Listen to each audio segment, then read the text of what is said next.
Assalamualaikum warahmatullahi wabarakatuh. Perkenalkan, nama saya A. Yusuf Khalil. Saya merupakan dosen pada program studi agribisnis di Fakultas Pertanian Universitas Tribhuwana Tunggadewi, Malang. Pembuatan video ini dalam rangka untuk memenuhi salah satu syarat dalam pengajuan sertifikasi dosen sebagai bentuk dokumentasi atau bukti PDD UKTPT atau pernyataan diri dosen untuk kerja Tri Dharma Perguruan Tinggi di bidang pengajaran. Dalam video ini, saya akan memaparkan salah satu mata kuliah yang saya ampuh, yaitu mata kuliah Manajemen Strategi yang berbobot 2 SKS dan saya ampuh di semester ganjil pada mahasiswa semester 3. Mata kuliah ini memiliki deskripsi yaitu membahas tentang visi dan misi perusahaan, pemilihan strategi alternatif, dan yang akan diaplikasikan oleh perusahaan. Selama proses pembelajaran, metode yang saya gunakan adalah metode DIE atau Direct Interaction dan Assessment. Pada tahap direct, yaitu saya akan memaparkan teori-teori manajemen strategi. Kemudian pada tahap interaksi, yaitu diskusi dan tanya jawab yang berkaitan dengan tugas studi kasus di lapang pada perusahaan agribisnis yang dilakukan oleh mahasiswa. Dan yang terakhir adalah tahap asesmen, yaitu penilaian pada saat awal pembelajaran, pada saat proses pembelajaran, sampai pada akhir pembelajaran. Beberapa penilaian yang dilakukan antara lain dapat berupa penugasan sebesar 30%, penilaian UTS 35%, dan penilaian UAS 35%. Adapun capaian mata kuliah ini adalah mahasiswa dapat merumuskan visi dan misi perusahaan, menganalisis lingkungan internal dan eksternal perusahaan, kemudian memberikan alternatif strategi yang dirumuskan melalui analisis SWOT. Untuk mencapai tujuan tersebut, mahasiswa harus menempuh pembelajaran selama 1 semester, termasuk di dalamnya UTS dan UAS dengan total 16 kali pertemuan. Proses pembelajaran ini akan mencakup karakteristik manajemen strategi, merumuskan visi dan misi perusahaan, menganalisis lingkungan internal dan eksternal perusahaan, kemudian memberikan alternatif strategi yang dirumuskan melalui analisis SWOT. Proses pembelajaran ini menggunakan studi kasus sehingga mahasiswa dapat mengetahui secara langsung perusahaan yang ada di bidang agribisnis terkait visi dan misi, menganalisisnya berdasarkan faktor internal dan eksternal, lalu kemudian merumuskannya di dalam analisis SWOT. Berikut adalah proses pembelajaran yang dilakukan di dalam kelas yang akan dipaparkan pada pertemuan minggu ketiga di dalam RPS terkait memahami lingkungan bisnis internal. Selamat menyaksikan. Assalamualaikum warahmatullahi wabarakatuh. Waalaikumsalam warahmatullahi wabarakatuh. Selamat siang semuanya. Sehat. Gimana kabarnya? Sehat nggak? Sehat. Alhamdulillah kalau sehat ya. Pada minggu ketiga ini kita akan belajar tentang analisis lingkungan internal perusahaan ya. Sesuai dengan yang ada di RPS saya waktu itu, mungkin teman-teman masih ingat ya. Pada minggu ketiga ini kita akan belajar tentang memahami lingkungan bisnis internal dari sebuah perusahaan. Sebelum kita belajar, alangkah baiknya jika kita berdoa menurut agama dan kepercayaan kita masing-masing agar perkuliahan kita pada minggu ketiga ini diberikan kemudahan dan kelancaran. Baik, berdoa dipersilakan.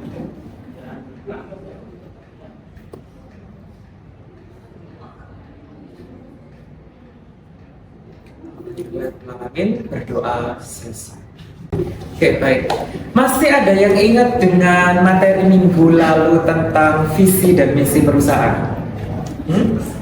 Masih ingat? Masih atau sudah lupa? Masih ya. Oke, kalau gitu kita mencoba refresh kembali ya pada pertemuan minggu lalu. Nah, tapi untuk kali ini kita akan belajar tentang lingkungan internal perusahaan. Sebelum itu saya akan refresh dulu. Visi itu apa? Visi perusahaan. Tujuan dari tujuan. Tujuan atau cita-cita sebuah perusahaan. Terus kalau misi, misi, target, target yang dilaksanakan. Selain itu apa?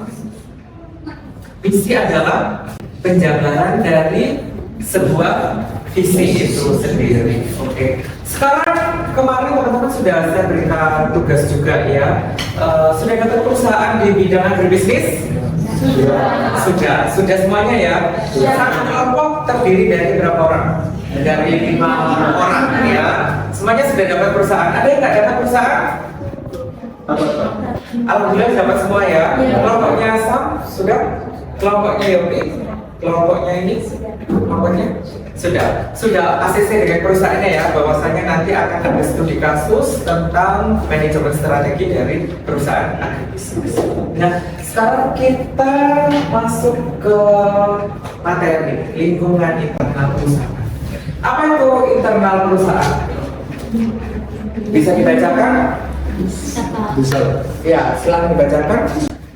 Lingkungan bersama lingkungan dalam perusahaan yang perlu diidentifikasi kekuatan dan kelemahannya. Oke, teman-teman sudah tahu ya, lingkungan internal berarti lingkungan yang berada di mana? Di dalam perusahaan. Nah, di dalam perusahaan itu ada yang harus diidentifikasi, yaitu kekuatan dan kelemahannya. Inti dari internal atau di dalam perusahaan adalah kekuatan dan kelemahan, ya, plus dan minus, kayak gitu.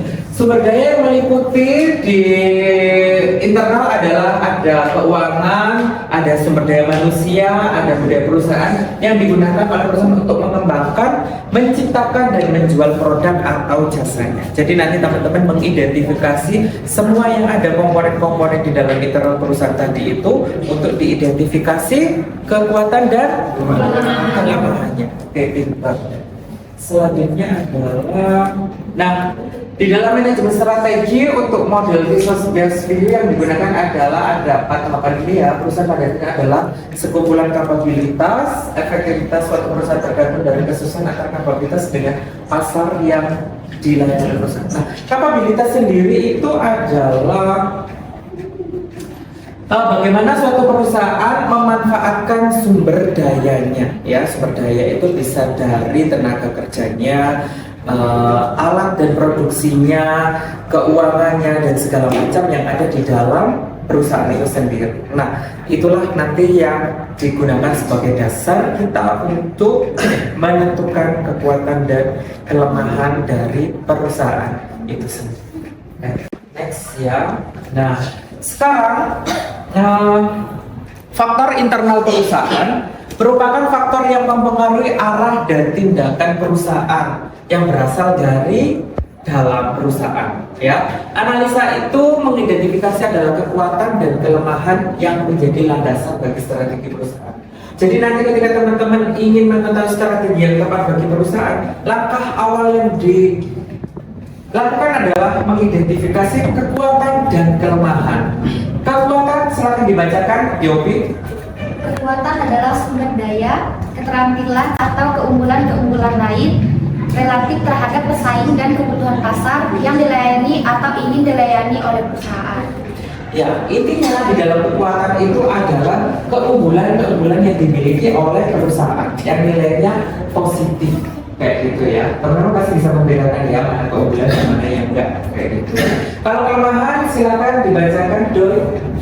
Kelemahan perusahaan adalah keterbatasan atau kekurangan dalam sumber daya keterampilan dan kapabilitas yang secara serius menghambat kinerja efektif perusahaan. Oke, jadi kata kuncinya di sana adalah apa teman-teman?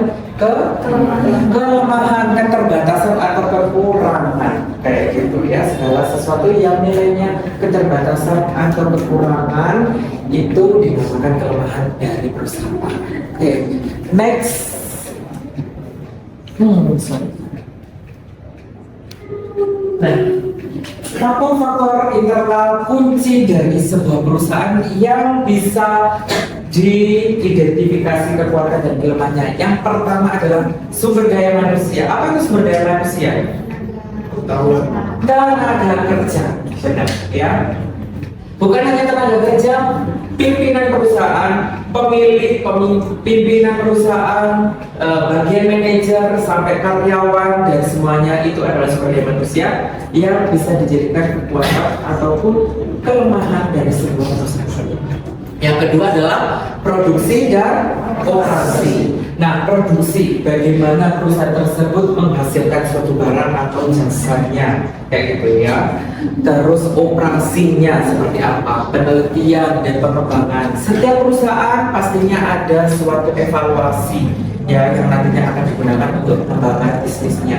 Keuangannya, permodalannya, apakah bisa menjadi kekuatan ataukah kelemahannya, kayak gitu. Dan yang paling penting dalam sebuah perusahaan adalah pemasaran atau bagian hilir dari sebuah agribisnis adalah pemasarannya, kayak gitu ya. Dari sini ada yang ditanyakan? Tidak. Oke, saya lanjut ya pada slide berikutnya. Nah, ini teman-teman ya, kita akan belajar tentang menganalisis faktor internal dari sebuah perusahaan. Langkah-langkah dari analisis internal perusahaan adalah sebagai berikut ya. Kenapa dinamakan analisis IV atau internal faktor evaluasi? Adalah analisis ini digunakan untuk menganalisis faktor internal dari sebuah perusahaan. Faktor kuncinya didapat dari mana? Itu ya. Yang pertama adalah penentuan bobot. Analisis IV dilakukan dengan menggunakan matriks urgensi. Matriks urgensi adalah matriks yang digunakan membandingkan antara baris dan kolom untuk mengetahui apakah seberapa penting atau seberapa urgent faktor tersebut daripada faktor yang lainnya, seperti itu ya. Bobot diperoleh dengan membandingkan antara baris dan kolom dari masing-masing faktor internal, mana yang lebih urgent daripada faktor yang lain. Selanjutnya adalah bobot tadi dijumlah dan dihitung pada tabel yang telah digunakan. Matriks ini nanti dilakukan dengan menentukan total skor pada analisis lingkungan internal. Caranya nanti akan saya berikan pada slide selanjutnya, kayak gitu ya. Penentuan skor pada analisis lingkungan internal diperoleh dari hasil perkalian antara bobot dan rating. Nilai rating ditentukan berdasarkan seberapa besar pengaruh faktor-faktor internal terhadap perusahaan. Tadi teman-teman sudah mencatat ya cara penentuan matriks IV. Apa itu matriks IV tadi? Matriks internal faktor evaluasi untuk mengetahui seberapa besar bobot yang diperoleh, kayak gitu ya. Nah, ini adalah matriks urgensinya. Nanti teman-teman harus bisa mengidentifikasi faktor-faktor ini ya. A, B, C, D, E, F, G. Ini adalah kekuatan dari perusahaan. Di sini saya mengambil studi kasus sebuah agrowisata. Agrowisata adalah perusahaan yang bergerak di bidang agribisnis dan juga pada wisata, kayak gitu ya. Ini adalah faktor kunci dari kekuatan. Ada berapa banyak ini? 1, 2, 3, 4, 5, 6, 7 ya. Agrowisata yang baru dalam wisata kebun tanaman hias dan tanaman obat. Rekreasi yang ditawarkan adalah rekreasi edukatif, kayak gitu ya. Dan ini adalah kelemahan yang didapat dari agrowisata tadi. Promosi yang masih belum intensif, keadaan kebun yang belum tertata, permodalan dari dana pribadi. Nah, tadi ada tulisan membandingkan antara baris dan kolom. Mana yang baris, mana yang kolom? Baris yang mana? Baris yang kesini kita ya, yang kolom yang kita. Membandingkan A dibandingkan A tentunya kosong ya. A dibandingkan B, ketika ini yang jauh lebih urgent maka ditulisnya B. C dengan A. Mana yang lebih penting ketika kita menjawabnya C, nanti dituliskannya C. Baru nanti kita mendapatkan bahwasanya jumlah A adalah 6. Dan di sini didapatkan bobot 0,07. Kira-kira dari mana 0,07 ini? Dari jumlah faktor internal, Ya, benar. Terus? faktor yang lebih urgent, Pak. Iya, benar sekali ya. 6/85 dikalikan 1,0 didapatkan 0,07.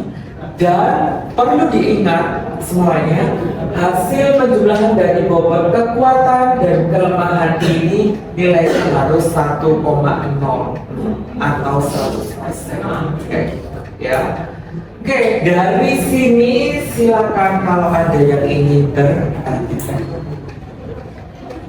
Oke, silakan Yogi. Tadi kan di awal udah ada, misalnya dalam perusahaan tuh pasti ada kelemahan dan kekuatan ya Pak. Nah, bagaimana cara kita mengetahui kekuatan dan kelemahan dari perusahaan tersebut? Baik, terima kasih Yopi atas pertanyaannya. Bagaimana cara kita mengetahui kekuatan dan kelemahan dari sebuah perusahaan? Tentunya setiap perusahaan memiliki sumber daya manusia. Ya, siapa sumber daya manusia dalam sebuah perusahaan? Tadi saya sebutkan ada pimpinan, ada tenaga kerja, dan juga ada pemiliknya. Nah, didapat dari mana kekuatan dan kelemahan? Kita interview atau kita wawancara langsung dengan pemiliknya, pimpinannya, dan juga tenaga kerjanya juga boleh, kayak gitu ya. Jadi dari mereka yang mengetahui seluk-beluk detail dari sebuah perusahaan itu, kita gali informasinya, kira-kira kekuatannya seperti apa, baik dari sumber daya manusianya, baik dari produksi dan operasinya, keuangannya, serta pemasaran. Terus kelemahannya bagaimana Pak? Ya sama, kayak gitu ya, dari para pihak-pihak yang mengetahui secara detail tentang perusahaan tersebut. Kayak gitu. Gimana Yopi? Sudah jelas? Oke. Kira-kira dari pertanyaan tadi ada lagi yang mau ditanyakan? Oke, silakan Sam. Setelah kita mengetahui kekuatan atau kelemahan dari perusahaan tersebut, bagaimana sih Pak kita bisa tahu kekuatan atau kelemahan utama dari perusahaan tersebut? Oke, setelah kita mengetahui kekuatan dan kelemahan dari sebuah perusahaan, bagaimana cara kita mengetahui kekuatan terbesar dan kelemahan terbesar kita ya? Karena itulah yang menjadi dasar bagi kita untuk melakukan perumusan strategi melalui analisis SWOT nantinya ya. Ini adalah analisis matriks IV ya. Setelah kita mengolah data kita tadi di matriks urgensi, kita masukkan ke analisis matriks IV. Nah, tadi faktor kunci kita masukkan, yang kekuatan ditaruh di kekuatan, kelemahan ditaruh di kelemahan, sesuai bobot yang sudah dihitung tadi. Nah, sekarang bagaimana untuk rating? Rating kenapa diberikan nilai 2, diberikan 4, 2, 3? Ini siapa yang memberikan? Tentunya hasil penilaian dari teman-teman terhadap responden yang tadi diwawancara. Mana yang lebih penting? Mana yang pengaruhnya paling kuat? Kayak gitu. Dan perlu diingat, untuk kekuatan nilainya 4 adalah sangat kuat, 3 kuat, 2 lemah, dan 1 sangat lemah. Dibalik untuk nilai rating untuk sebuah kelemahan, ya, 1 sangat kuat, 2 kuat, 3 lemah, dan 4 sangat lemah. Kita masukkan di sini, kita berikan rating satu-satu. Setelah kita berikan rating, kita perkalikan antara bobot dan rating. Dari sini, dari bobot dan rating didapatkan angka-angka ini. Dari angka-angka ini mana yang lebih besar? Ya, 0,56 ini apa Samuel? Udara yang sejuk dan pemandangannya. Ya, jadi udara yang sejuk dan pemandangan yang indah itulah yang menjadi kekuatan utamanya dari sebuah perusahaan agrowisata ini. Oke. Begitu sebaliknya dengan kelemahan. Dari kelemahan mana yang paling besar, teman-teman? 0,22 ini adalah permodalan dari dana pribadi. Itu yang menjadi faktor kelemahan utama atau faktor atau kelemahan terbesar yang dimiliki oleh perusahaan tersebut. Kayak gitu. Dari sini semuanya sudah jelas? Sudah jelas ya. Mbak, tadi ada yang ditanyakan? Silakan. Bagaimana cara untuk mengetahui faktor yang lebih urgent dari faktor internal ketika antara faktor internal dan dibandingkan, Pak? Maksudnya antara. Oke, baik. Di matriks urgensinya ya. Oke, silakan dilihat kembali. Bagaimana cara mengetahui mana yang lebih urgent ya antara ini dan ini? Tentunya tadi kan sudah saya bahas ketika kita wawancara dengan para pemilik atau tenaga kerja atau para pimpinan, mereka yang jauh lebih mengetahui mana yang lebih urgent kayak gitu ya. Dan tentunya dari hasil pengamatan teman-teman sendiri, karena ini adalah salah satu penelitian kualitatif, jadi kadang penilaiannya subjektif ke teman-teman sendiri dari hasil wawancara tadi. Kira-kira kalau dari ini sama ini yang lebih urgent sepertinya adalah rekreasi yang ditawarkan ini, karena dari pernyataan para pihak-pihak yang mengetahui secara detail perusahaan tadi, ini makanya ini dilakukan lebih urgent, makanya diberikan nilai B. Ditulis ini, dan inilah hasil kayak gitu ya. Sebenarnya tadi ada lagi metode lain, cuman ini yang pernah saya lakukan di skripsi dan tesis saya. Seperti paham? Oke. Nah, tadi sudah saya jelaskan bagaimana cara untuk menentukan kekuatan dan kelemahan ya. Sekarang silakan teman-teman berkumpul sesuai dengan kelompoknya masing-masing untuk menentukan kekuatan dan kelemahan dari perusahaan bisnis yang sudah dilakukan dari studi kasus kemarin. Oke, silakan teman-teman.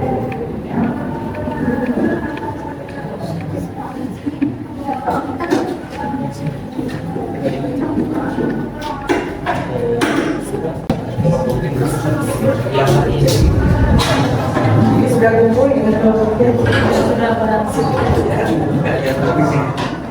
Ini sudah berkumpul dengan kelompoknya? Ini sudah berkumpul dengan kelompoknya? Jadi diskusikan ya. Baik ya teman-teman semuanya, kita akhiri perkuliahan pada minggu ketiga ini tentang analisis lingkungan internal perusahaan. Saya berharap semoga apa yang sudah kita pelajari tadi bisa bermanfaat dan bisa diterima dengan baik. Sebelum kita mengakhiri program kita hari ini, alangkah baiknya kita akhiri juga dengan berdoa, mengucap syukur kepada Tuhan Yang Maha Esa. Berdoa dipersilakan.